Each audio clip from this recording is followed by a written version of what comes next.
I'm Mikey. I'm JoJo. And welcome to Comic Junkie's Corner.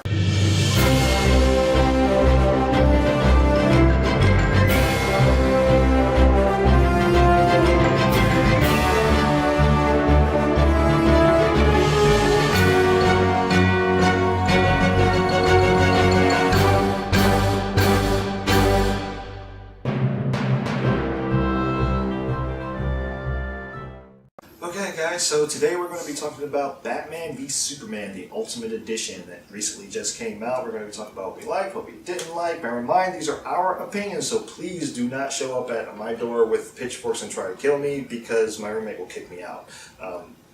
And I'm just not going to tell you where I live. Yeah, yeah, that's probably the best bet.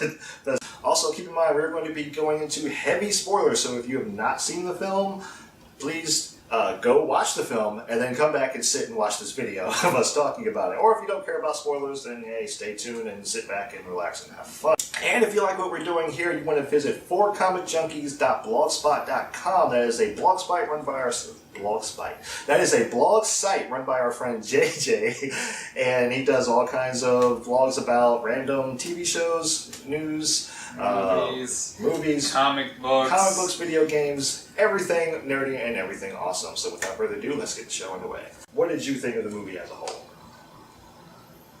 Well, I've seen the movie 4 times now. As I'm sitting here crying over it. It was that emotional. It was that emotional. Like, shaking.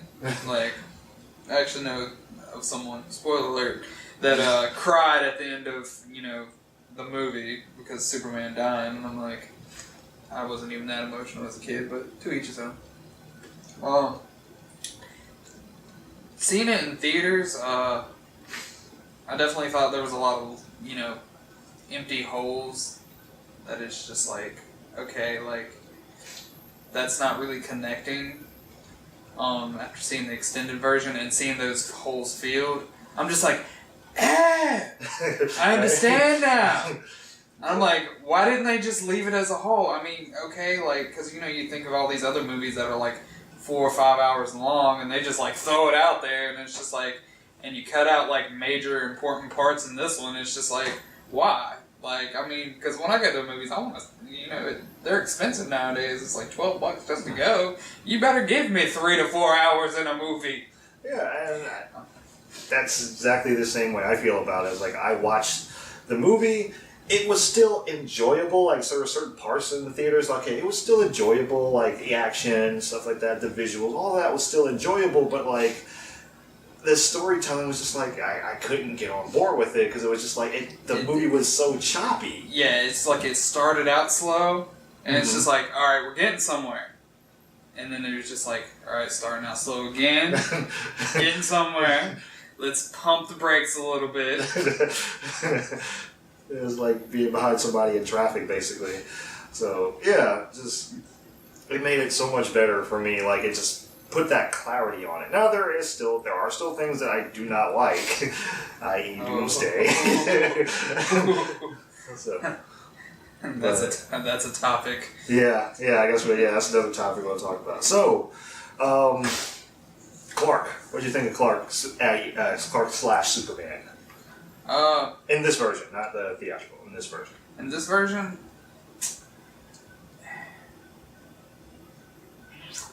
I mean, as a whole, like, well, let me just talk about this Superman period. Mm-hmm. Of course, my dad grew up on the Christopher Reeves, and so, for the time, like, Christopher Reeves was the Superman. Mm-hmm. And honestly, and then with, the reboot of, was it Superman Returns? Mm-hmm. It wasn't really a reboot. It just kind of it was a soft reboot that erased the 3 and 4. It was like cool to see, a new Superman for our time, but it's just like it was definitely missing a lot. And then when they, threw out Man of Steel, it was like, I think I can get on board with this Superman. Like, to me, they definitely picked the right guy to play Superman. I'd say the same thing because, And like we were talking about before, obviously you guys didn't hear this, but like we were talking about before was, you know, the Christopher Reeve Superman was that symbol that we all know and all grew to love and look up to and everything. But the movies never, even like the comics, or even you have to like, you know, for arguments, they never really explore like, okay, how does he come to be this symbol that we all know and all look up to and love? I mean, like, how does he know what's the right thing to do all the time? How does he know what to stand up for? You know, when he has to make these tough decisions and everything, it's not easy for him. It's not black and white and laid out like it was before, especially in this different day and time where everything's definitely not so clear and cut. So you can't just, you know, do something and not have repercussions, you know, come with it. And one scene particular in Man of Steel that I really enjoyed that showed that is when he was in the bar, when he went on his, you know, little journey, when, you know, the guy smashed the, you know, beer mug in his face. If it was me and I was Superman, he would have been over there and over there and over there, and he just took it like a champ. Like, yeah, I'm kind of mad, but, you know, I'm not gonna kill you.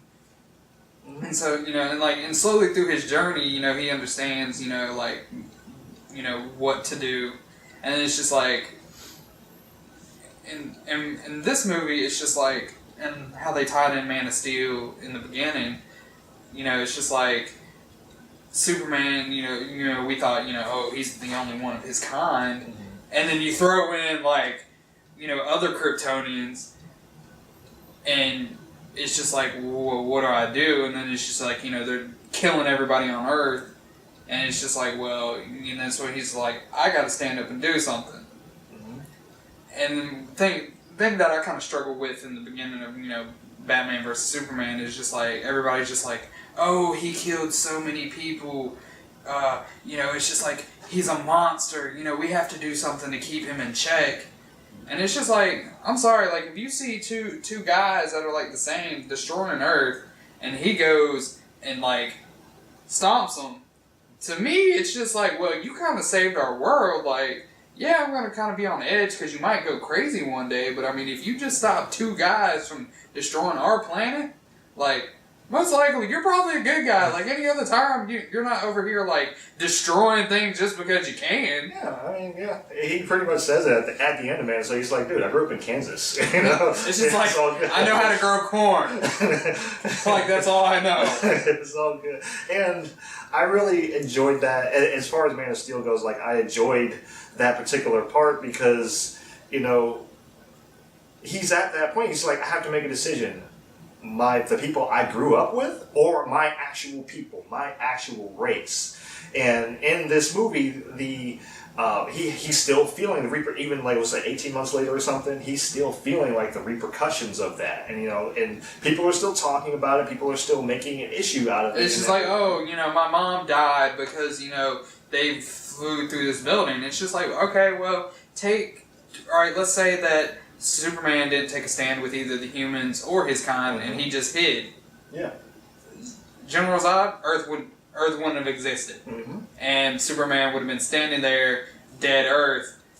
All right, now it makes the decision even harder. Do I just stay with my kind, or do I revenge a human race who I loved but are no longer here? Exactly, and you know, I feel like that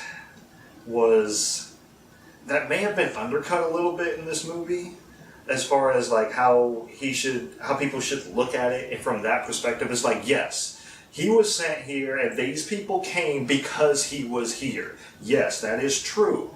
However, he didn't choose to come here. It was never his choice. It's just like he just wound up here. Yeah, so his parents were just like, you know, all right, what's the best fit? Well, we could send them here because they kind of look like us. And then, you know, I think it was like what his mother was just like, you know, but he would be a god among them. Yeah, Jor-El said like he'll be a god among them, and the mother said like they'll reject him. Yeah. So. And it's just like, And he's kind of getting to both the best of both worlds in that, for lack of better saying, terms. It's like he's getting both worlds from that because people are rejecting him and people are looking up to him as a god. But there was one particular thing I liked in this movie that somebody said, and I completely agree with. It's just like people are putting they're putting themselves onto him, like instead of like they're looking at him as a god or looking at him as a devil. Like, don't look at him as either. Maybe just look at him as a person who is trying to do something good. Don't sit there and say like, oh, he's this, so he must be this. And honestly, to be perfectly honest, I feel like that's a lot of the criticism in real life, like people have with this Superman or whatever, is that they see him as something, and when these movies, in my opinion, show him as a person, as a relatable guy that's just like struggling with this. So I think when you're gonna, comic fans are gonna be split either way. It's like, well, you're gonna get the diehard fans who like this particular Superman and want to view him only as this particular Superman, and the other ones are just like, I can relate to this person. And I like that. I like the fact that during the extended version, you get to see Clark Kent, but you see his struggle in terms of he tries to do things the way he feels the people want him to do. It's like he tries to act as Superman and people don't really like it all that much. So he goes the reporter route. He tries to take Batman down as Clark Kent. He tries to do it like he goes out and he's investigating and he's doing all this stuff. And his boss is just like, dude, what are you doing? Like, yeah, that's not what I cover the football game. Like, Gotham just got destroyed. Like, why is that in my paper?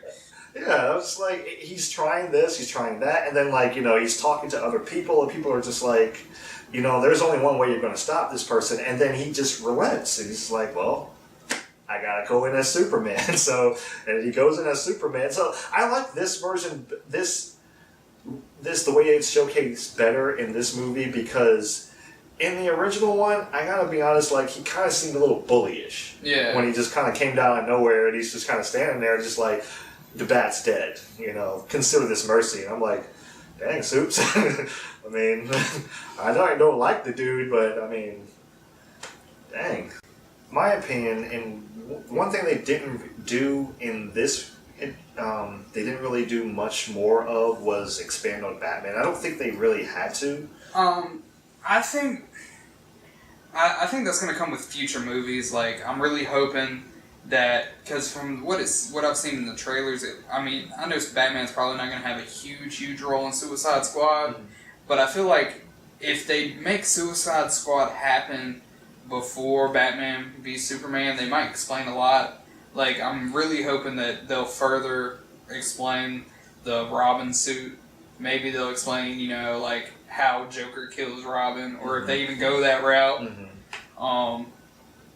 So just to kind of see how he becomes this brutal and cynical type of person that he is now. Yeah, because a lot of people I talked to after seeing the movie, they're just like, that's not the Batman I grew up with. Batman wouldn't have killed anybody. I was like, but if you would have read the comics after, he loses his, first Robin, like, his Robin dies, it's just like, he loses it. Yeah, he does. He does. And they're like, oh, I've never read that. And I'm like, well, if you read it, you'll see that this is the Batman you get. Exactly. And, no offense to anyone out there, but for you to say, like, you can be a fan of Batman, but to be a true fan of Batman and having read and knowing the Batman lore, this is kind of par for the course for, for someone for a Batman that's been around for 20 years. This is the kind of person that you're going to get. I wouldn't say, like, because there's a lot of people that say, like, oh, well, he doesn't kill, like you said, like, he doesn't kill, and he's not as gruesome or brutal and stuff like that. I'm like, all right, what are you basing this on? He's like, well, I saw the Nolan film. I'm like, no, this isn't the Nolan films. Like, for no, one, that's like a different story of Batman, of how he started. And it's just like, you can't just base it off that one Batman. Like, you've got multiple stories of Batman. I mean, yeah, they pretty much all start the same. His parents die. You know, he gets scarred as a kid, you know, emotionally. And then, you know, he just awakens the fear and then becomes the Batman. Mm-hmm. That stays the same pretty much. You know, they kind of tweak it here and there. Mm-hmm. But like I said, that pretty much stays the same. But, you know, but not every Batman story is the same. Exactly. It goes through different iterations all the time. I mean, he's been around since, what, the 60s? Yeah.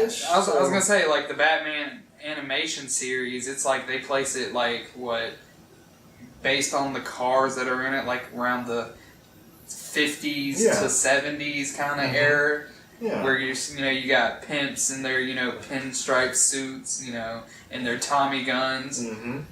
Yeah, and like we also have to take into account that Batman may not kill intentionally in a lot of these series. He doesn't intentionally go out and shoot someone or anything like that. But if somebody happens to die in the course of an action scene or something like that, via comics or story or in the movies or something like that, it's just happenstance. Like, he's killed before. I mean, and there were people that were talking about he never killed in the Burton series. Yeah, he did. he did. But it wasn't as, I guess, because the Nolan series is still so fresh for everyone, that when they come and see this Batman, they're just like, whoa, no, you can't do that, or anything. So and like I said before, it's just like, I like to have the open mind that each movie is a different comic. Mm-hmm. And I think that's what people struggle with, because it's like you try to compare the comics to the movies, and you can't. Yeah. You just can't. Exactly. You have to look at it as its own comic, because it's its own story. Mm-hmm. Yes, there's going to be instances where you see parts of comics in the movie, but I like to treat that as like an Easter egg, or like, oh, I like how they did that idea. Mm-hmm. Like the suit when Alfred in the beginning, when he was first working on the metal suit, mm-hmm. it kind of looked like the Arkham Knight suit out of Arkham Knight. Right. And I really enjoyed that little piece of it, and then of course seeing the Robin suit, him getting I like to presume he got killed by Joker just because you saw ha ha ha ha ha written all over it. Mm-hmm. We want to assume that maybe Joker's the reason why. Yeah. And another thing, like in my opinion, with this Batman, he needed to be this way for this particular film. It needed to show Batman in the sense that, okay, this is a Batman who's kind of stepping over the line a little bit. Alfred even says it, a few times, just like, look, you're going too far, dude. It's like cool yourself, like go find you somebody to settle down with. It's like maybe you're just getting a little too old for this, and it's getting to you. Yeah, and it needed to be that way.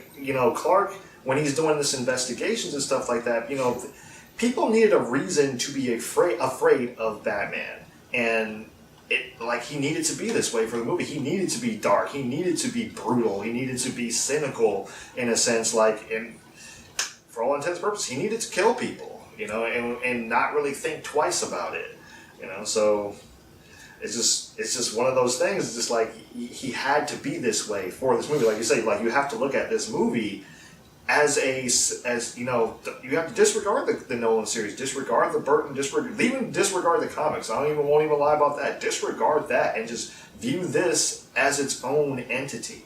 So that, because if you go in and you're just like, oh, I'm expecting this, and you don't get it, you're more inclined to just shut yourself off from the movie because you didn't get what you wanted or expected. So, you just got to go in, go in open-minded with it and everything. So, in my opinion, this Batman, he needed to be scary.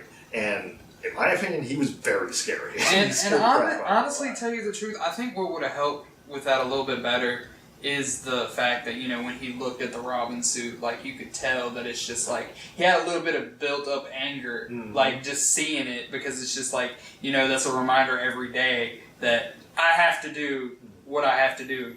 It's just because this is what happens. Mm-hmm. And it's just if I don't take a stand, there's not going to be anybody to take the stand. Yep. And I feel like in the movie, they could have went back on it on the whole Robin suit, but like I said, they might be saving it for the Suicide Squad, because you know how both of these movies were talked about being made around the same time.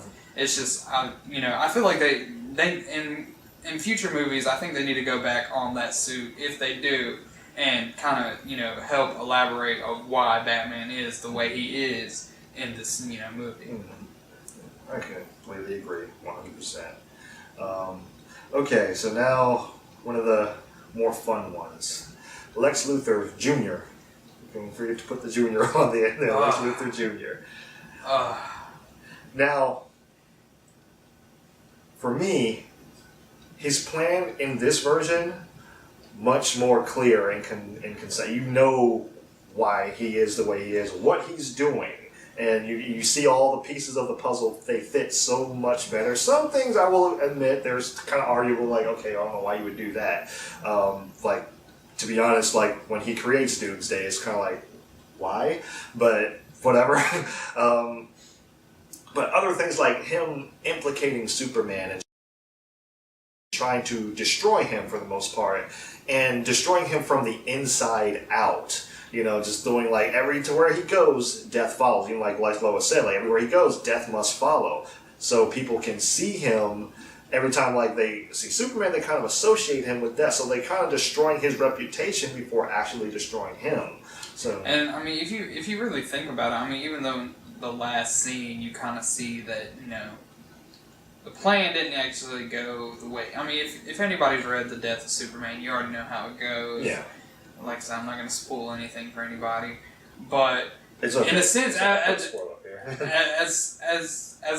as you watch the movie, it's just like you think that really, like I viewed it as it's just like the good guys didn't really, they won, but they didn't really win because Lex Luthor accomplished what he wanted. He killed Superman, and it's just like, and he did it hardly breaking a sweat. It's very true. It's very true. Like he set the wheels in motion, and he had it going for a very long time. Just like he had this plan built up. He had people strategically placed where they needed to be placed. It's just like when Lois got that interview in the desert and everything. He planned that. He planned that because he knew, like, once that danger started, Superman was going to show up. Yeah, because all it is Lois has to scream once, and Superman's there. It's like Jimmy Olsen's whistle, basically. Yeah. You can hear it in the vacuum of space. If he was like off on another universe somewhere, he could if Lois screams, he can hear it. He'll jump right back down there. God rest Jimmy's soul in this movie. Yeah. I'm so used to Jimmy being, the squire of Lois Lane, and it's just like bullet to the head, like 15 minutes into the movie. Well, he's dead. Like I said before, it's its own comic book. If they want Jimmy dead, Jimmy's dead. Ain't nothing I can change about it. I didn't write or direct the movie. Yeah, but he had a bigger scene in this one. Yeah. So you got to see a little bit more of him, and you actually knew he was Jimmy Olsen this time instead of just like having to like find out later in interviews like, oh, that was Jimmy Olsen. It's like, oh well, yeah. It's just like you feel bad about it at the time it happens instead of later on, and it's just like, oh, now it hits me. Yeah. But usually at that point it's like it didn't matter because the movie's already halfway through. Yeah, basically it's just like that was Jimmy. Jimmy's dead now. I got shot in the face. But anyway, like I said, I understand Lex Luthor. He has this very extremist type attitude and demeanor. So like you kind of like understand like he will do things at the expense of like, and people were kind of criticizing like, oh well, he's ruining his company. I'm like, it's his dad's company. He said specifically he doesn't really care that he's going to ruin his dad's company. He says it's just like, this is going to blow over. I don't care. He really doesn't care like that. He's been it's been proven that he was behind all of this. He's like, it doesn't matter based on what's actually going to happen in the end. I don't care. He doesn't. Extremists will do something based on, well, not really based on anything, but like at the expense of themselves because they believe it so much. Now, the performance, on the other hand, it was just too much. It was just too much. Yeah, it was just like I was saying before, it's just like, it reminded me too much of the Joker's craziness in the Nolan films. Like, to me, but like I said before, it's its own comic book, and, you know, characters tend to change. They go with, you know, different ideas, and, you know, sometimes it'll work. And to me, it just, for this idea of having a crazy Lex Luthor, just didn't sit well with me with everything he wanted to do. Mm-hmm. In a sense, I'm gonna say it kind of fit, because, you know, you expect that from a crazy guy. Mm-hmm. Like, everything's gonna fit perfectly to his plan. Mm-hmm. But I'm used to a stern and confident Lex Luthor that is gonna try to fight Superman himself. But this time, he got everybody else to fight Superman for him. Mm-hmm. And in the end, it worked. Yeah. So, yeah, like I said, on both sides of the fence, it's just like, you know, it was his own idea, and it worked for him. But personally, I like a, you know, confident and stern Lex Luthor that's going to get into the big mechanical suit that I thought, you know, was, hey, you know, maybe we'll see it in this movie. Mm-hmm. Gravely mistaken.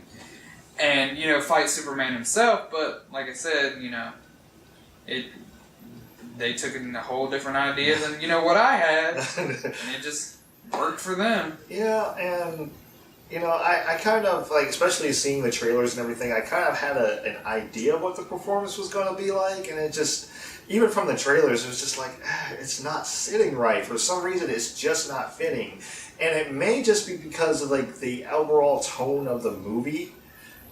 The performance kind of counteracts that. It just doesn't fit into it as well as, like, the other performances do. And it's just, maybe it's, you know, the over-the-topness. And there are times, like, where he's a little bit sinister, I will admit. It's just like, oh, okay, yeah, I may not want to, you know, I mean, I'm bigger than you, but I don't think I want to mess with you, type thing. It's just like, you like the type that might strip down and try to fight me when I try to fight you or something. So, yeah, it's like, it's one of those type of things, but I couldn't get behind it. And it was just like, some scenes it worked, and other scenes it just, like, it took me out of the movie, and I didn't really care for it all that much. So, you know, what's his name?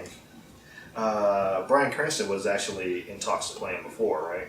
Mm-hmm. Yeah, so I'm not sure what happened there, but they that's Hollywood for you. Somebody, I don't remember who said it, but they made a joke. They said, it's like, you know what we should get? We should get that guy that plays Heisenberg. And, like, somebody misheard him. It's just like, Jesse Eisenberg? Oh, okay. Well, we can go there. But it's like, no. And they're just, like, breaking up on the phone or something. They hung up. So it was, like, bad cell service or something. But yeah, just, what about Lois? Because Lois actually, no offense to the original movie. I'm trying to not be offensive to the original film, because there are people that still like the original cut better. But in my opinion, Lois didn't have a whole lot to do in the original one. Like, in this one, like, okay, she had stuff to do. Like, she was actually being a reporter, being an investigative reporter, and actually like, especially after the, you know, Capitol explosion, she was just like, I'm a reporter, let me in. Yeah. And then when she was cracking down on trying to figure out who set up the whole, like, you know, desert scene, mm-hmm. It's just like, it's like, what was going on here? Like, because we found ammunition that, like, you know, it's military grade, who gave it to them? Mm-hmm. It's just like, is America trying to, like, you know, double cross us? Like, yeah. What's the deal here? Yeah, it made you wonder, and I was just like, you know, granted, like, this movie is longer, it's 3 hours long as opposed to the 2 hour and 30-minute one that we have.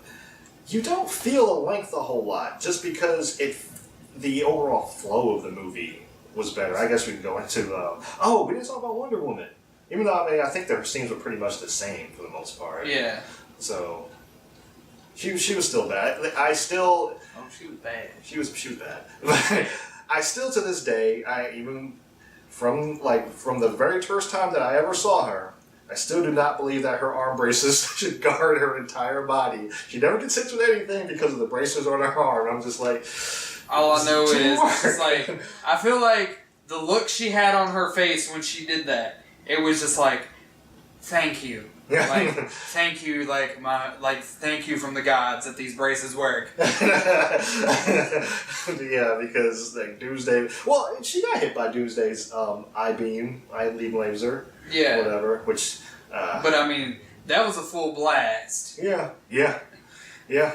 And I mean, she guarded it when she showed up. I mean, I still like to this day just love when her like Wonder Woman's entrance. I know like Diana's in it like and sprinkled throughout the movie, but Wonder Woman's entrance is still one of my favorite things about the film.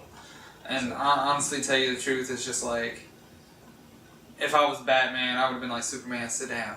Let's enjoy her taking down Doomsday. I feel like she could have. But that's just me fangirling. I mean, she's bad. She is, but I'm just like, you know, especially when she chopped off his arm and everything. I'm like, kind of starting to think that she can take him down. It's herself. just like, I wonder what happens if we cut his head off. And just keep slicing. Yeah, I mean, so all right. Biggest thing. I was gonna say, like, you know, to me, it's like if they didn't go with the death of Superman, you know, at the end, it's just like they could have definitely took Doomsday down like as a team. Mm-hmm. Like they could have formed a plan, like slice the head off, then stab the body, keep the body from regenerating. But of course, you know, I didn't write and direct the movie. Yeah, exactly. But I gotta admit, Doomsday was one of the things that I definitely didn't. It does not improve with this movie. They don't improve the CGI or anything. And I know how hard it is to create CGI characters, to create things that aren't really there. I know it's difficult. I know where a lot of the budget went. And the suit, Batman's suit, the armored suit is all CGI. It's not there. To this day, I still can't tell. I've seen the movie 3 times. Cannot tell that it's not there. Could you tell it was? Honestly, to tell you the truth, like, before you told me it was CGI, I thought it was like an actual suit at times. It looks like an actual, like, it looks like it's really there. Say for, like, the eyes definitely look like, you know, that's CGI, like, just from the old Batman movies and stuff, but it's like, the suit looks completely real, and there's a lot of there's a lot of CGI effects in here that look really, really good, so I understand why you didn't have a big budget for Doomsday, but if you don't have the big budget for Doomsday, you might not want to put them in there. To me, it's just like, I can't get over the fact, because like when I watched the movie, that's when I got into the new Justice League of America comics. Mm-hmm. And the first villain they bring out in the comics is a villain they call Parasite. And as I'm reading this comic, and then I go and watch the movie, it's just like, they're almost like hand in hand. It's just like, in the comic, you hit Parasite, he's going to absorb that energy, and then he's going to blast it back at you. Mm-hmm. So before they really hit on the fact that it was Doomsday, I was just like, oh, that's pretty cool. I know who this villain is, Parasite. And I'm like, no, never mind, it's Doomsday. Like, wow, like, not the Doomsday I grew up with, but like I said before, everybody has a different idea. Yeah. And, like, it may have just... Maybe they knew about that one and tried to create a mix between the two or anything, but in terms of the film, in terms of how powerful this monster was, without the beams, without the power blast and everything, he was strong enough to hold his own without that. Yeah. You know, it wasn't needed, you know, so, like, you probably could have saved somebody to make him look a little better, you know, to save on the I-beam laser that comes out of it. Honestly, tell you the truth, if they extend... Excuse me, I'm pinching. Showing some leg on camera.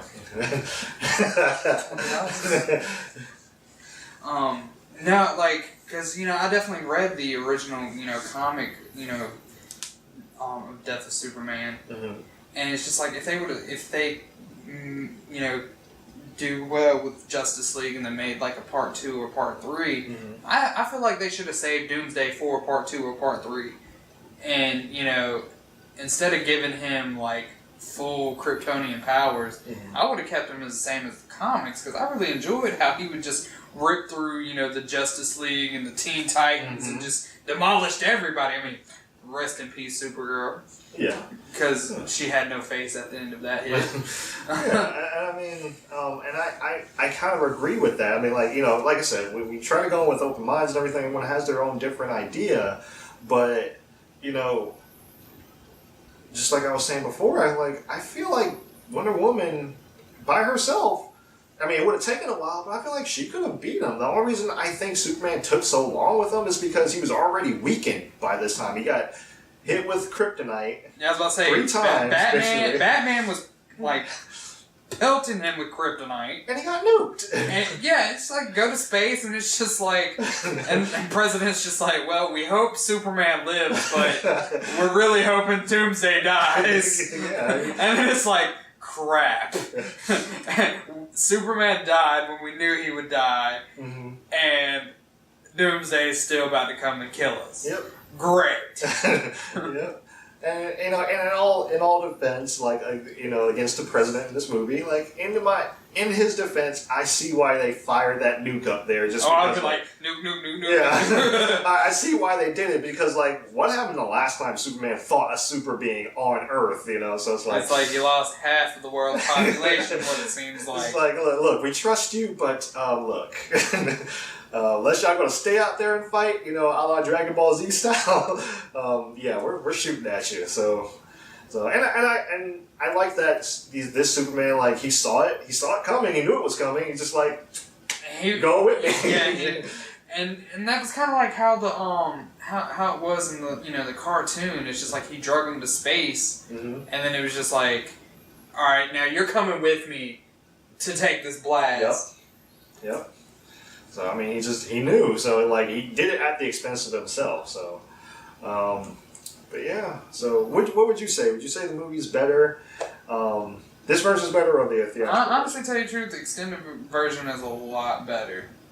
I mean, there's not like I said before. You filled in a lot of the holes that was honestly to me necessary. Mm-hmm. Others might feel different, but I feel like it filled in the holes of Lois, actually breaking a case, mm-hmm. becoming that reporter that she is. Mm-hmm. And it's just like, you see the progression of, okay, I started out with a bullet, where did it come from, who's it from? Mm-hmm. And then slowly she's getting bits and pieces of information and putting it all together. And then it's just like, I really felt like, they explained more of the Capitol explosion. Mm-hmm. So... Yeah. And Superman saved people. Like, I mean, he helped out and everything. And you saw, that was the thing, like, it was a little more powerful in this one than it was in the theatrical version because theatrical was cut so fast. But in this one, it was just like, they lingered on that shot a little bit, like, after he survived. Because you gotta wonder what goes through a person's mind after everyone around him is dead. And he's the only survivor like in that vicinity and everything, and he's just like, and honestly, like I've seen the movie like 4 times, mm-hmm. and it hit me after watching the extended version. I was like, why couldn't he detect it? Mm-hmm. And I was like, oh, lined with lead. Prior knowledge, lined with lead. Yep. And I don't know if it was happenstance or anything because he did need the guy that was that got his legs removed. It's like he had a procedure. Yeah, but I think I'm gonna go remove my left leg. I gotta get ready for next season. But he lost his legs in the Metropolis battle that happened 18 months prior to this movie, and he got in a wheelchair from Lex Luthor. Lex Luthor had actually planted a bomb in there. He doesn't know about it, but like he planted a bomb in there so that you saw it in the film, like in the theatrical cut, like the bomb went off and everything. That wheelchair was lined with lead, but he had to get it through the X-rays to get into the building. So it's like, was it happenstance? Did Lex Luthor actually know? Or was it just like happenstance, like, okay, he needed the lead to get through the X-rays, so it just may have been like, oh, a lucky coincidence, per se. But I also like what Superman said about it. He's just like, I'm afraid I didn't see it because I wasn't looking. Because I was trying to be so human, per se. And I was like, when I saw it in the theatrical cut, I got it. It was just like, but this one, because it lingered on that shot for a little bit longer, and because you know more about it, like he couldn't have seen it, but the fact that he's like, I wasn't looking, I wasn't looking for it. I wasn't, he was trying to be on our level so much that he just didn't, he didn't think that to look for anything like that. Now, had he been on his awareness, he probably would have, or no, he wouldn't have seen it because it's line of leg. But Yeah. I mean, and what I really enjoyed is the fact that you watch all the characters right before the explosion. That it's just like, wait a minute, like they realize, crap, this is a setup. mm-hmm. So it's just like Superman really is innocent. Boom. Yep. Yep. It's like everyone knows. What got me was just like, I wonder. It's like, I know the guy didn't know. The guy, Wally. I know he didn't know. Superman obviously didn't know that. Everyone else kind of figured it out. I wonder if Mercy kind of had an inkling, because they killed off Mercy Graves too. But this is. I wonder if she knew, because she kept looking over at the seat like, why isn't he here or whatever. But I wonder if she was like. If it was like one of those blind loyalty type things, like she just wanted to keep the illusion up or something, and I mean, I don't know. So Yeah, because it could have been one of those things that's just like, oh crap, he's really doing this. Like, oh my gosh, like I'm actually here. Like I don't want to be this terrorist. Like, and then boom, too late. Yep. So, anyway. So those are our thoughts on the new Batman v Superman Ultimate Edition. So what did you guys think of it? What did you think? Comment below and let us know what you guys thought of the film. If you've seen it, hopefully you have seen it, because we spoiled the crap out of it. Yeah, we did. We did. So if you liked this episode, go ahead and hit the like button and subscribe. Don't forget to check out my buddy JJ's site at 4comicjunkies@blogspot.com. It'll be in the annotations. And I'm Mike. That's JoJo. And we will see you in the next video.